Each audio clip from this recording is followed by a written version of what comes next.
Guys, one tip series today, helping you fix your single backhand in one tip and less than 3 minutes. Today's one tip is losing out on single hand power because of your hip.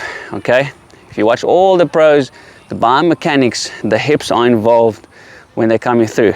Okay, so if your hip, this hip is not coming through, when you contact your single backhand, you're losing out on power. Okay, and there's ways to fix that. But what many players do is, notice my hip, the racket goes, it's a decent backhand, but they're losing out on swing. Okay, so now there's two ways you can bring your hip through. Many pros on the run, they swing, and then the hip comes through to also push back and balance.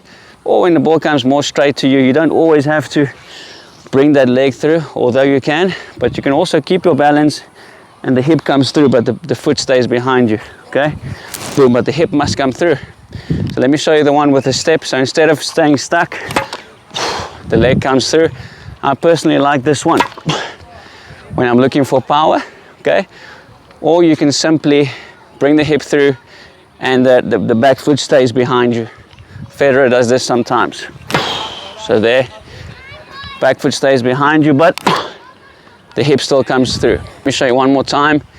Instead of feeling like you're stuck, the hip stays there. Okay, you can hit more power, more spin by simply bringing the hip through like that, or you can bring the hip through with simply staying in one spot, but the hip still comes through. Guys, it's crazy, but you can sort out your backhand, single-handed backhand power by simply focusing on your hip. That's one tip. It'll give you more power on your single-handed backhand.